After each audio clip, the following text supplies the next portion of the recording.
With the Fire Emblem franchise embedding itself as a staple of Nintendo's premier titles in recent years, it should come as no surprise that similar games would come to market.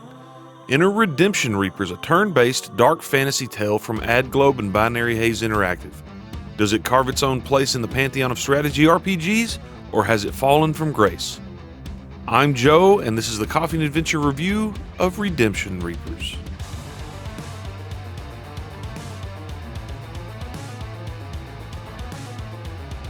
Redemption Reapers has mild profanity and some scenes with verbose violence and gore. The Mort also features some character designs that are a fun dash of nightmare fuel. The Mort, an evil orc-like race bent on war and slaughter, are ravaging the land. They want nothing more than to kill, steal, and destroy. Enter the Ashen Hawk Brigade, a group of mercenaries with a skill set that makes them particularly effective against the Mort. You'll control the group of 5 across a 20 to 25 hour campaign. While each member of the group brings something unique to the table in terms of their combat prowess, their personalities tend to feel fairly one note. You have the dark, brooding leader, the snarky, genocidal soldier, the warm, likable main character, and so on. They don't typically deviate too far from those given roles either. From a narrative standpoint, Redemption Reaper spends a significant portion of its time sort of aimlessly driving forward. The real payoff is in the back half of the game, but there's a real risk of burnout for players before ever getting there. Beyond the story, I have a love and hate relationship with the title's gameplay systems. Combat plays a lot like a Fire Emblem game with tiles covering the battlefield. You can see attack ranges for enemies and plan accordingly, trying to position your team to intercept the baddies and do the most damage back.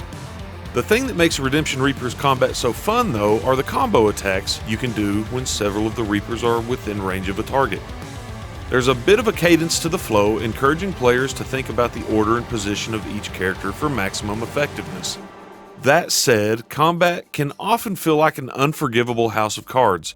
Each member of the Reapers has a niche they excel at. Overextending and losing one member of the team can often result in the team collapsing like a stack of dominoes. My other problem with the game comes in mission design.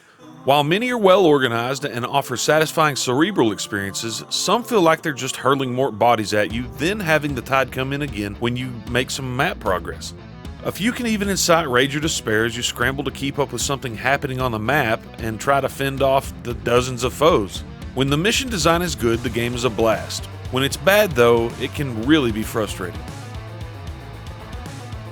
Though macabre, I really enjoyed Redemption Reaper's visual style. I love how things slow down and pop with a little added flair when you get a team attack. Some of the later Mort designs offer some fun variety too. The cutscenes are also well done. My one complaint visually is the locked isometric view. It would have been nice to rotate the camera on occasion. Redemption Reaper's soundtrack is an excellent accompaniment though, driving the pace of combat with a dark, beautiful, classical feel. Your time has come. I enjoyed my time with the Ashen Hawk Brigade in their crusade against the Mort. The story has some interesting beats, but getting there can feel like a slog, and the characters are fairly one-dimensional.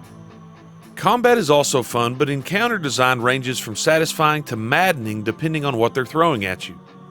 The game has some really fun moments. Just be aware you'll likely encounter some frustration along the way too.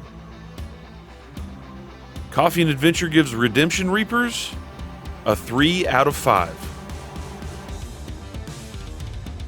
If we've earned it, be sure to subscribe and let us know what you thought of our review. You can also follow us on Twitch, Twitter, Facebook, and TikTok for more of our content.